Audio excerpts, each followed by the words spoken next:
Hi, everybody. Welcome to Panther Optional. It's a show about getting to know the real person behind the username on Steemit and having a lot of laughs along the way. I really hope you enjoy the show and thank you for stopping to see what it's all about. People that don't know who you are, a little bit about yourself and who you are.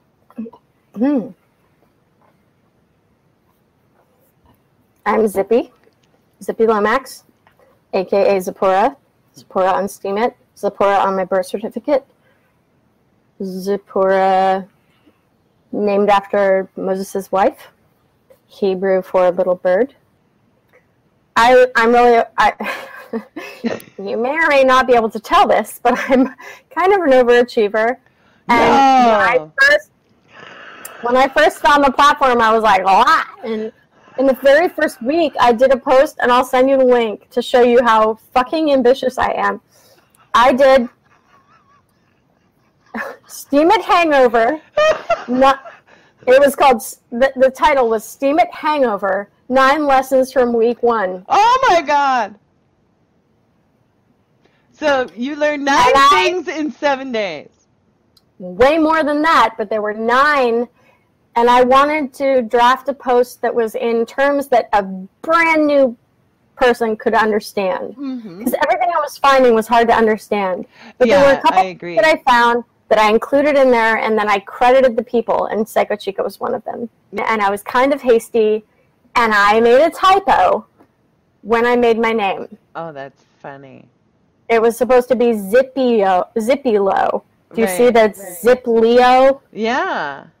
The L and the Y are switched. Yeah. That's actually one of the lessons in that. And I lasted 2 weeks. I really tried. On that account with that name? I lasted 2 weeks, and as soon as I'd earned enough, I bought myself a new account. I created a new account with Steam Connect and busy.org. Yeah. Because my actual first name was available. I just had to. Oh, and I started. Well, then you had to. I started all over again, and Psycho Chica was one of the first ones. I went and found her on Steemit chat. I was like, I did it! I couldn't handle it. And she was like, better you do it now. Well, it is. Or my buddy. But she's been my buddy since, like, back then when I was... That's 10 months ago, yeah. She was one of my first buddies. Like, you'll see in there that I've tagged Psycho Chica, and so that's why she was one of my buddies from the very beginning. But it's hilarious because nothing says overachiever like this post. That, I know. I know. So, if you want to know the real you, just look at this post because it's a week after you've been here. And I know. You have, headers, pictures, references, everything. All in there. That's me. Right. Yeah. Okay. What is the most embarrassing thing you have ever worn? Worn clothes? What is the most embarrassing thing you have ever worn? Worn, as in on Somehow my body. On your body. I ever worn embarrassing things.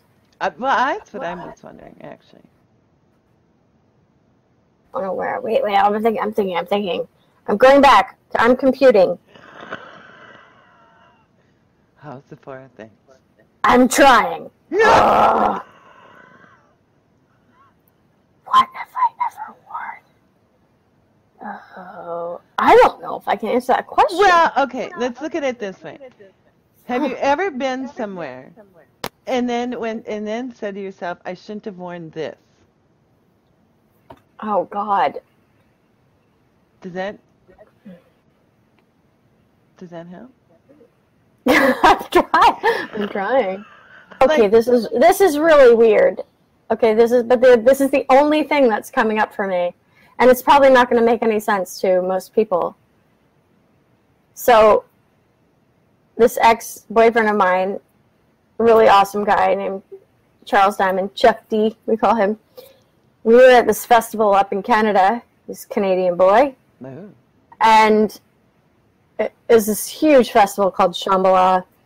And for whatever reason, he had like the painter like hazmat suits, the like white, painter hazmat suits, and he had these crazy like globe lights that were on like they had a remote control thing, and they pulsed between like different colors of the rainbow, and he had 2 of them, and you could put them so that they were synced, and we put on these hazmat suits, and he's like, I'm like 5'2", little less than 95 pounds, and he's like 6'2" or something tall guy. So like a foot difference. And we put these like suits on, and we put those globe things inside them like they were our bellies, like they were these funny like glowing, and they made like sort of the whole suits glow, and we were like watching this amazing guy perform Bonobo. Bonobo is an amazing electronic music producer. If you've never heard of him, beautiful music. Yeah.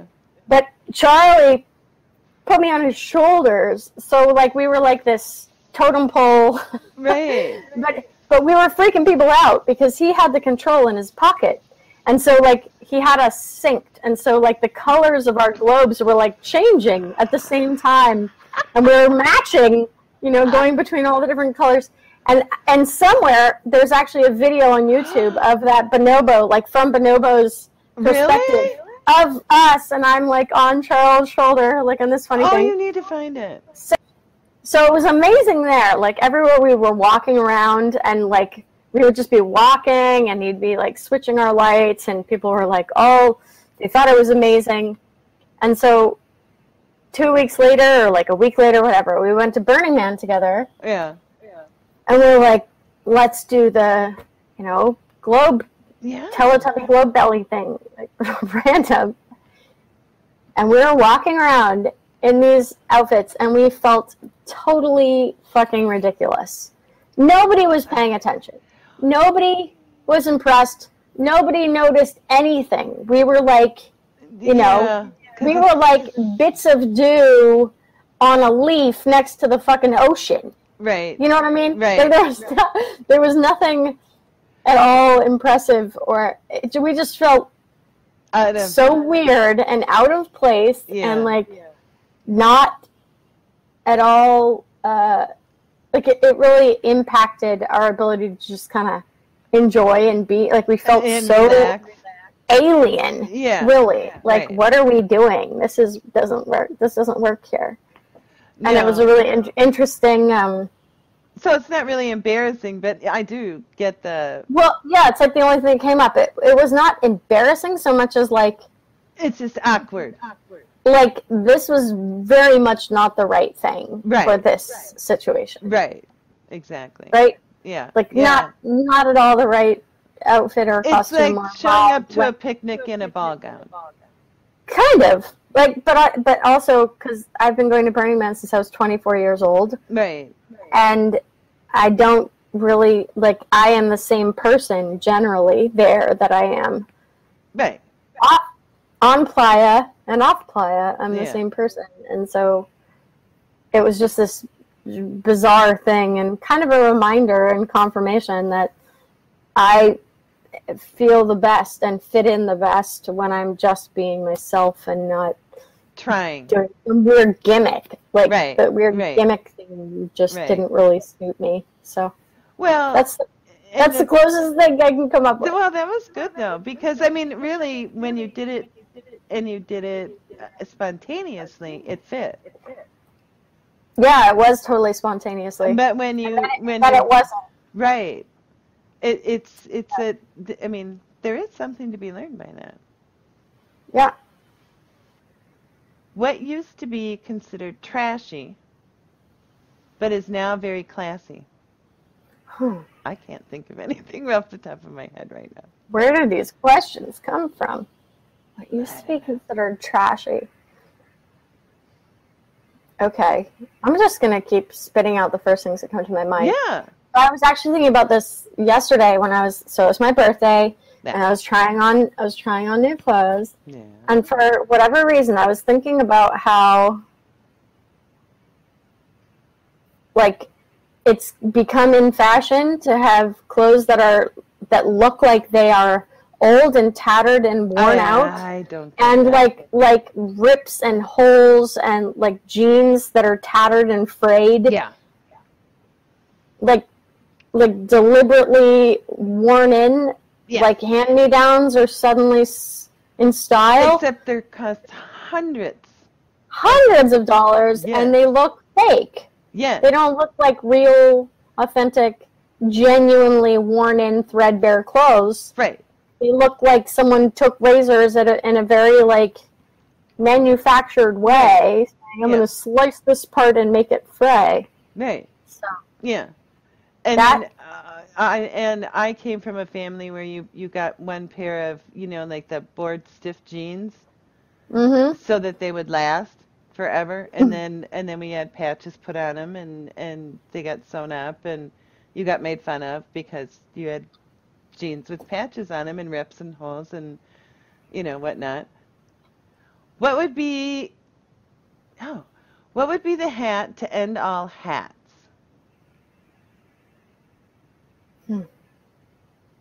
Interesting questions. Yeah. I mean, I have my hat to end all hats. It was my birthday gift to myself last year. It's cashmere, my little cloche hat.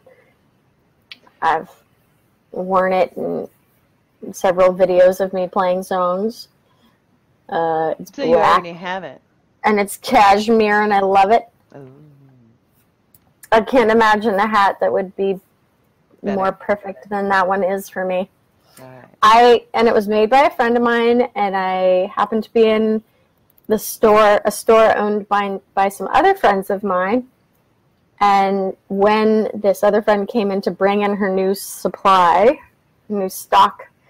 and I saw her put this hat on the rack, and I just went, that hat was made for me, my head. And it wasn't cheap. Because it's cashmere. The perfect things never are, though. It's kind of perfect. Should I grab it? Yeah, you should. Because everybody's going to want to know what it looks like. Everybody already knows, but just a second. Right. Hold, please. Oh, yeah, that one. I love that hat on you. I love that hat. I love that hat on you. You understand what I'm saying? Yeah. I live in this thing. Yeah. It was made for my hat. It's the 20s. It's like the 1920s cloche, and it just works with the way my hair does its thing. Your little, right? Yeah, it is. It is your hat.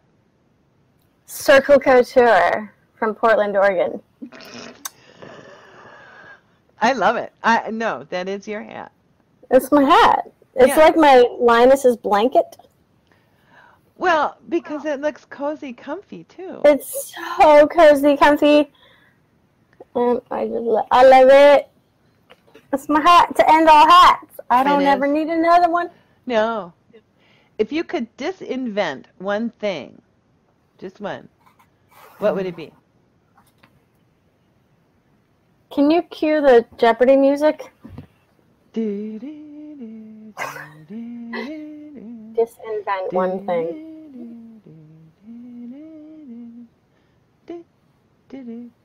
Oh, that's really hard. And this is going to be a hard one to say, and I will sound hypocritical because I carry one, but I kind of wish the iPhone. Oh, like actual phones or the iPhone? Smartphones. So in general? I agree. That I agree with. I mean, it's hard for me to say that because I benefit from its usefulness. I appreciate the convenience that it affords me. But so I was a holdout. I still had, so when I came back from India, after spending a year in India and Nepal, where I could not be reached unless I wanted to be. Mm-hmm. I did not have a phone. Mm-hmm. I would go to the internet cafe every now and then, but it was such an incredibly liberating experience to not be reachable. Yeah. And when I came back in late 2010, then by like early 2011, smartphones were starting to take over. Mm. And by like late 2011, like when I was with that guy, Charles, everybody was starting to have iPhones, and he had an iPhone, and I had a little silver flip phone, Nokia, crappy flip phone, that I only had because my older sister insisted on giving me this phone because she'd paid for an extra phone line so that she could get iPhones. She had to get another phone line so she could get iPhones for her and her boys and her husband. And so they had this extra line that it was basically wasted. And so, and that is actually still my phone number. The number really? The number that like she made me take this phone. And so I had that phone until September of 2012, and I watched, because I wasn't caught up in the whole iPhone thing yet or smartphone thing yet, even though everybody kept telling me, you're a photographer, like you need to have an iPhone, the camera is amazing, like have this camera in your pocket. But I was with this person who was constantly distracted by his phone. Right. Yeah. And I was really frustrated. Yeah. Like, what? Like, stop looking at that thing. Like, be here with me. Right. Yeah. And because I'd had that experience before I had my own phone. Right. Then I've been much more aware of my sort of like getting really wrapped up in the phone. Yeah. And have become really aware that for somebody like me who's ADD. And OCD, and it's a really dangerous thing to have in my pocket. Yeah, right. And I really struggle with it. Like, I had to finally just, like, throw down the gauntlet on myself, and I didn't think about it much. I just went on my phone and deleted Facebook off my phone. Oh. And the moment I did that, I stopped engaging with Facebook. At what age did you become an adult? I'll tell you when I get there. Okay. I like that answer. That makes me happy. I'm going to have to defer because I really don't think that's happened yet. Good. I think being an adult is very overrated. I'm not sure what that means yet. I'm the fifth of 6 kids. I'm eternally a little sister. Well, little sister syndrome. Yeah. Okay, if you are in a circus, would you rather be the person with their head inside the lion's mouth or get shot out of a cannon?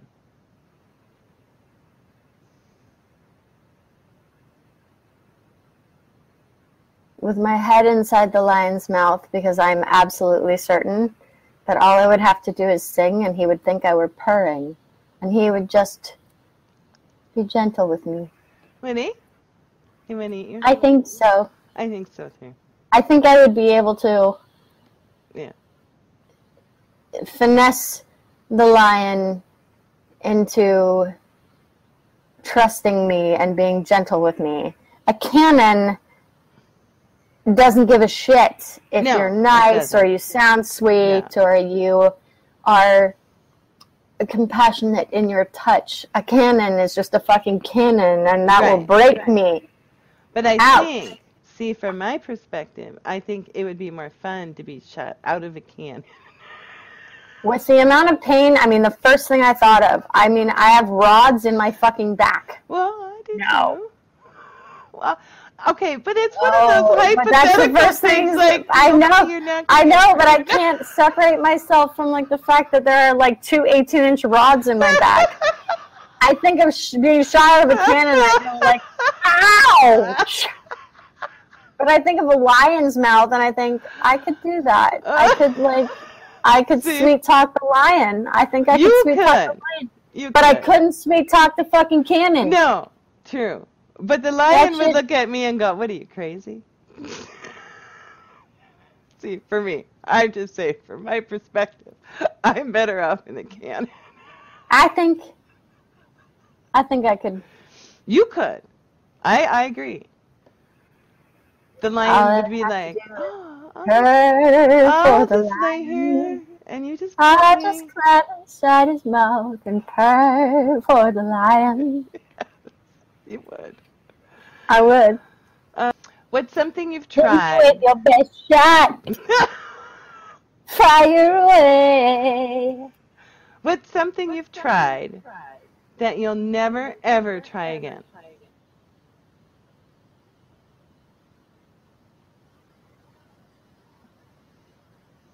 You're taking these very seriously. Liver pate. Oh!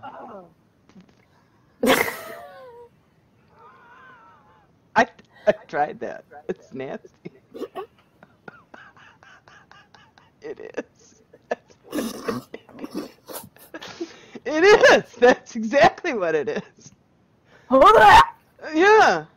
And I was like, isn't this like one of these expensive, fancy, like, you know, hoity-toity things that you're supposed to, like, it's horrid. Haggis. That is, yeah. I never tried that, but I would never try that. No. Yeah. Toilet paper, over or under?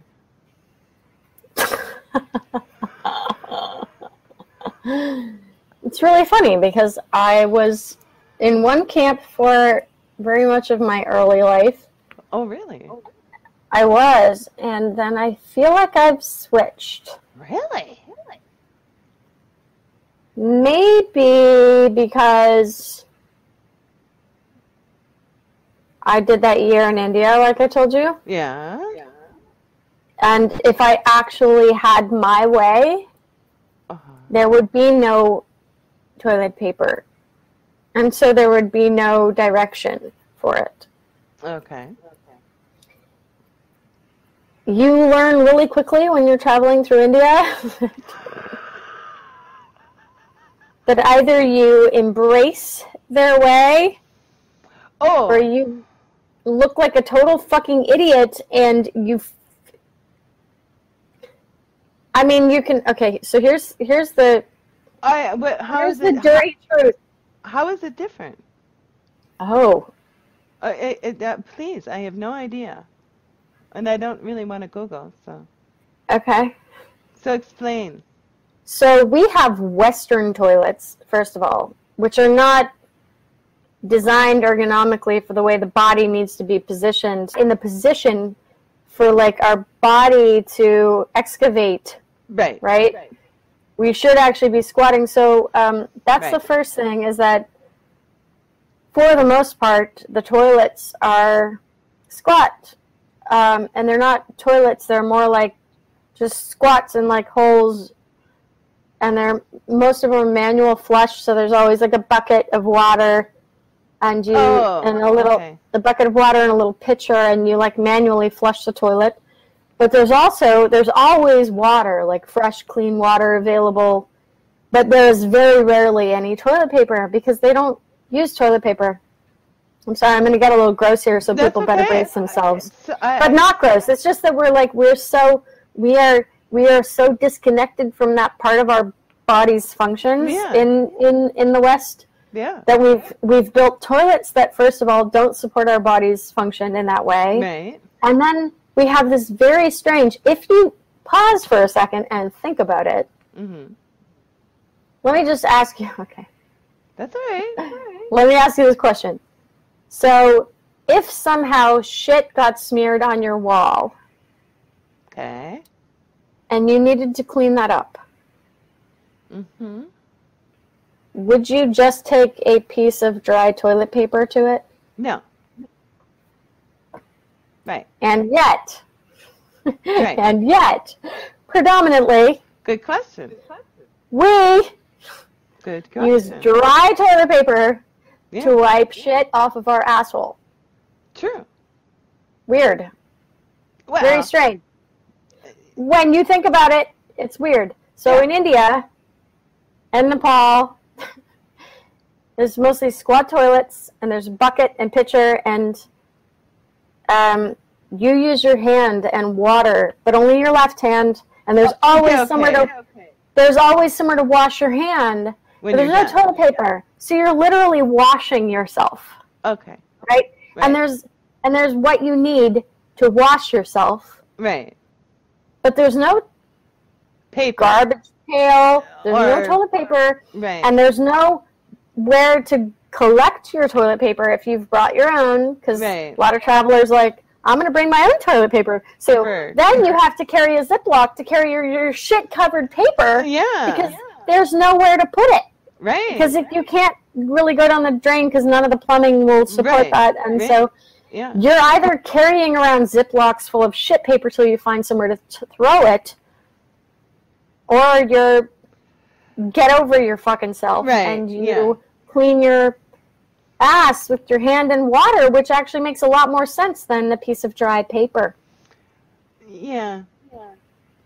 I mean, I agree. But what with the toilet paper is like, because I can't help but I had like coming back here, I've had no choice but to reassimilate, which was really hard to do. I would think in some cases, And so I presently have no toilet paper roll. It just has to sit on a shelf because I don't have anywhere to put the toilet paper.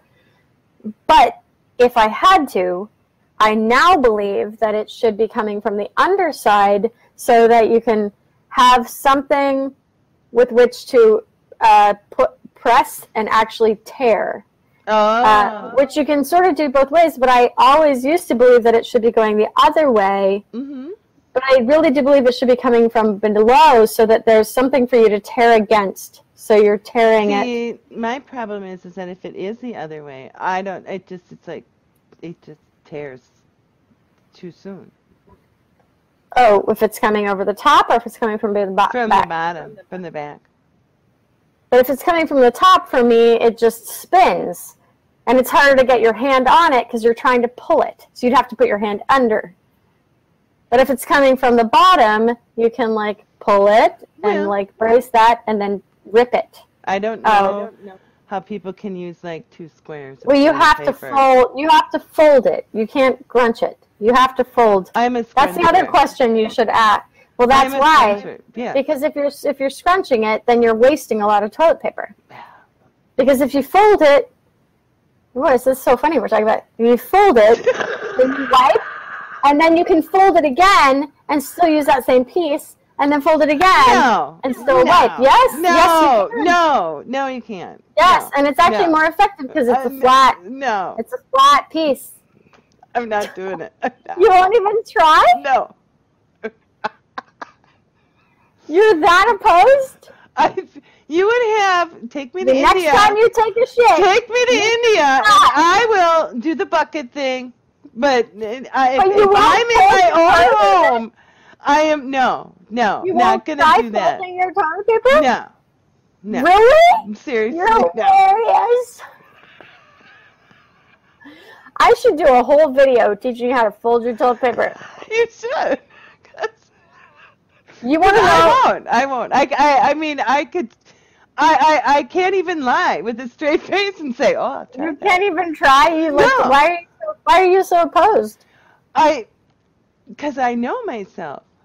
Because it would. It wouldn't work. Let's just say it would not. It would not work. Why is scrunching so effective? Well, what is the thing about scrunching that is superior? Well, because it serves. It's like preferable. It's twofold. So no, it's not folded. Well,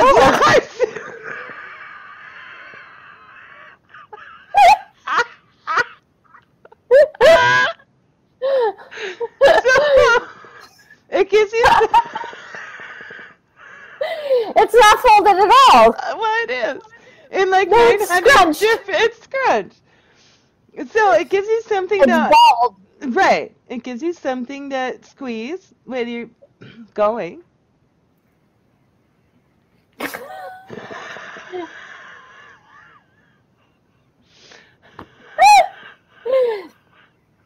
Okay.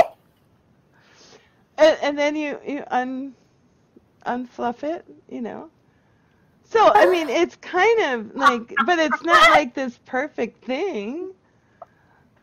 And then, because I have issues. I realized that would not work on my body. That would not work.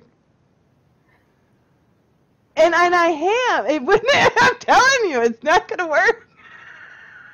It's not going to work. No. It's not going to work, hon.